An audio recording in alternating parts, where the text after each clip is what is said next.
नमस्कार किसान भाइयों, बहुत बहुत स्वागत है आप सभी का नीमच मंडी भाव यूट्यूब चैनल पर। मैं हूं मनीष धाकर।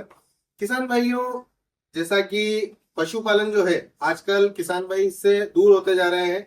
पशु पहले सभी किसान भाइयों के पास में हुआ करते थे और काफी अच्छा काम था, क्योंकि उससे देशी खाद, गोबर की खाद, दूध वगैरह है, सब कुछ मिल जाया करता था। लेकिन आज जो है पशुपालन से लोग हट रहे हैं। वहीं आज मैं भैया से मिला हूँ जिनका नाम बद्रीलाल जी जाट साहब है, जो कि यहाँ पर चिकाड़ा के रहने वाले हैं। ये युवा है और युवा होते हुए भी आप देख सकते हैं इन्होंने पशुपालन का काम किया हुआ है और काफी अच्छे से मेंटेन कर रहे हैं। यहाँ पर अगर ये फार्म देखेंगे तो यहाँ पर सारी व्यवस्थाएं जो है इन्होंने बहुत बढ़िया शानदार तरीके से की हुई है। दूध निकालने के लिए मशीनें लगी हुई है। बाकी आप देख सकते हैं गायों के लिए जितने भी पशु हैं यहाँ पर सबके लिए गद्दे वगैरह लगे हुए हैं। इनकी फीडिंग की व्यवस्था, जो खाने की व्यवस्था है इनके चारे वगैरह की, वो बहुत शानदार की हुई है। तो मेरा मन हुआ यहाँ पर देखने के बाद में कि मैं भैया के माध्यम से सभी किसान भाई जो हमारे दर्शक बंधु हैं देखने वाले, उनको एक जानकारी यहाँ से इनसे दिलवाऊं कि पशुपालन में क्या फायदा हो सकता है या नहीं हो सकता है और इन्होंने कैसे शुरुआत की थी, तो वही हम जानेंगे। भैया, बहुत बहुत स्वागत है आपका और बहुत बहुत धन्यवाद ये समय निकालने के लिए और जानकारी देने के लिए।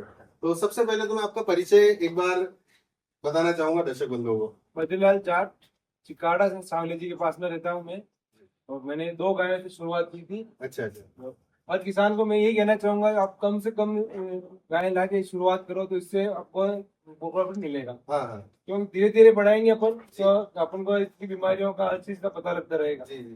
तो अगर एकदम से अपन, बहुत सारे किसान एकदम से 8-10 गाय ले आते हैं प्रॉफिट के चक्कर में, तो फिर उनका फार्म फेल हो जाता है। मैंने 2 गाय तो स्टार्ट किया था, तो आज मेरे पास 8 से 10 गाय मेरे पास हो गई है।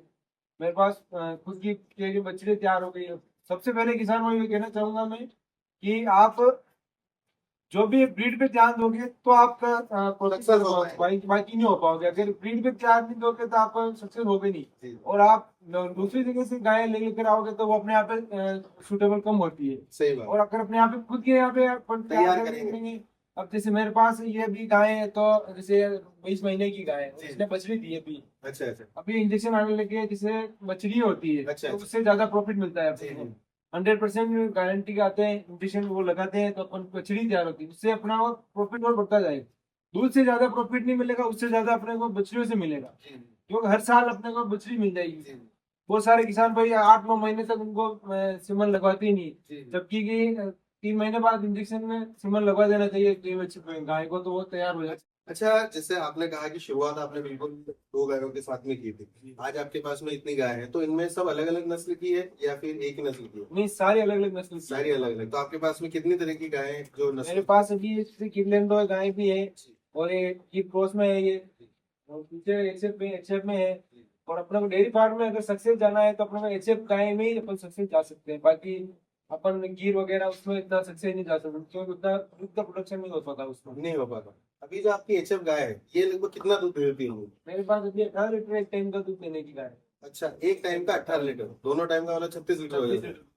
तो क्या कहना चाहेंगे, जो एचएफ गाय है ये किसान भाइयों को ज्यादा प्रेफर करनी चाहिए? जी, और उसमें भी एचएफ में भी जैसे ब्रीड पे जाना चाहिए उनको। बहुत सारे बड़े बड़े सीमन आ रहे हैं, इनको बछड़ी भी तैयार हो जाती है।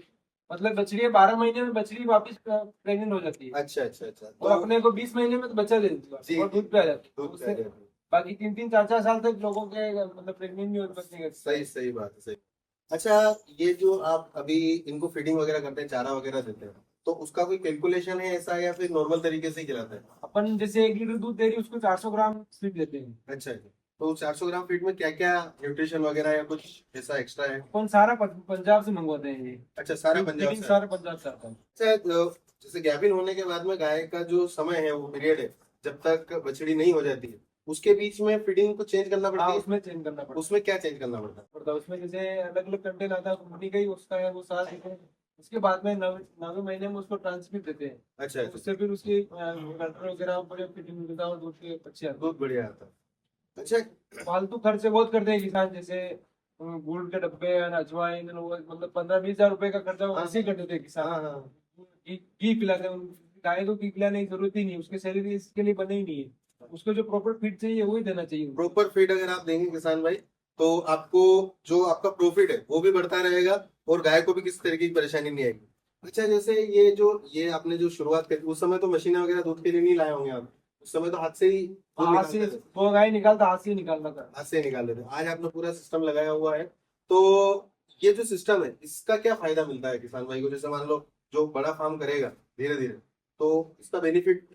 इससे जैसे अपन कोई कस्टमर है, अपन जिसको भी दूध सेल कर रहे हैं, जी वो उसको भी मतलब शुद्ध चीज मिलेगी। जी। एक तो अपन हाथ से निकालते हैं हाइजीनिक तो मामला रहेगा, हाइजीनिक हाइजीन मेंटेन रहेगा। हाथ से दूध निकालेंगे जी। तो उसे अपने कीटाणु दूध में जाएंगे सारे, उसको कस्टमर पे जाएगा। जी जी मशीन से लगाने के बाद सारा दूध सेफ रहता है, वेस्ट कोई कस्टमर को प्रॉब्लम नहीं थी, उसमें कोई कीटाणु भी नहीं पैदा होते हैं। जी जी। अच्छा, जैसे ये जो आप दूध का प्रोडक्शन ले रहे हैं, जो दूध आपके यहाँ पर रेडी हो रहा है, ये आप सेल कैसे करते हैं? अभी जैसे कस्टमर यहाँ पे आके ले जाते हैं हमारे यहाँ से। अच्छा, ये फार्म से ही लेके फार्म चले से जाते लेके जाते हैं। हैं। अच्छा अच्छा, जो बच जाता है फिर उसको अपन डेयरी, 5 डेयरी उसमें वहाँ दे देते हैं। ठीक है। तो ये जो लेने वाले आते हैं, जैसे बड़ी कंपनी वाले या फिर जो बड़े डेयरी फार्म चला रहे हैं, वो अपने घर से ही दूध उठा लेते हैं। हाँ, तो इसकी तो कोई परेशानी है नहीं, क्योंकि दूध की तो वैसे ही इतनी किल्लत है, इतनी किल्लत है कि आप वैसे आराम से बेच सकते हैं।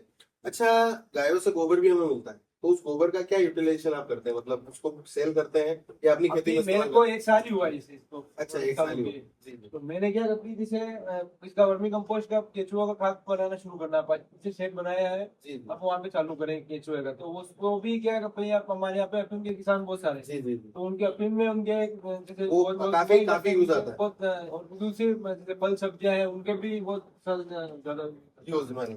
तो देखिए किसान भाइयों, एक युवा किसान जो कि इस जो फील्ड है, जो डेयरी का फील्ड है, इसमें उतरे, इन्होंने इसको तरीके से बिल्कुल व्यवस्थित, ऐसा नहीं है किसान भाइयों काम कोई भी शुरू कर देता है, लेकिन उसको प्रॉपर तरीके से मेंटेन करके अगर चलते हैं तो वो आगे बढ़ता रहता है। और अगर आप मेंटेन नहीं करेंगे तो कहीं ना कहीं फेल हो जाएंगे। आज भैया के पास में गाय तो है ही सही, दूध का प्रोडक्शन ये ले ही रहे हैं, उसके साथ साथ जो गोबर मिल रहा है उससे इन्होंने वर्मी कंपोस्ट बनाने के बारे में सोचा है, जिसकी की शुरुआत बहुत जल्दी ये कर देंगे। तो इस प्रकार से अगर कोई युवा किसान है जो इस वीडियो को देख रहा है, तो थोड़ा सा अगर आप ध्यान लगाएं और थोड़ी सी मेहनत करें और थोड़ा सा इसके पीछे अपना समय दें समझने में कि किस प्रकार से डेयरी फार्म आप चला सकते हैं, तो आप भी जो है अच्छा अपना व्यवसाय खुद का शुरू कर सकते हैं। भैया से बेसिक जानकारी ली है हमने, कोशिश करेंगे कि अगर कोई और सवाल रह गया हो तो अगली बार जब कभी मुलाकात होगी भैया से तो वो भी कवर करेंगे। तो इस वीडियो में आज के लिए इतना ही। कोशिश करेंगे आगे भैया से कुछ और अगर सवाल रह गए हो, या फिर अगर आपके मन में कोई सवाल है आप पूछना चाहते हैं, तो आप नीचे कमेंट बॉक्स में लिख सकते हैं। मैं कोशिश करूंगा कि आपका सवाल अगर जेन्युइन है और उसका जवाब जरूरी है, आपको मिलना चाहिए, तो मैं भैया से कांटेक्ट करके इससे उसका जो जवाब है, जो आपका क्वेश्चन है, वो लेकर के भैया से और आपको कमेंट के माध्यम से जवाब दूंगा। किसान भाइयों, भैया यहाँ पर जो ब्रीड की बात करें, जो नस्ल की बात कर रहे हैं, वो बहुत जरूरी है।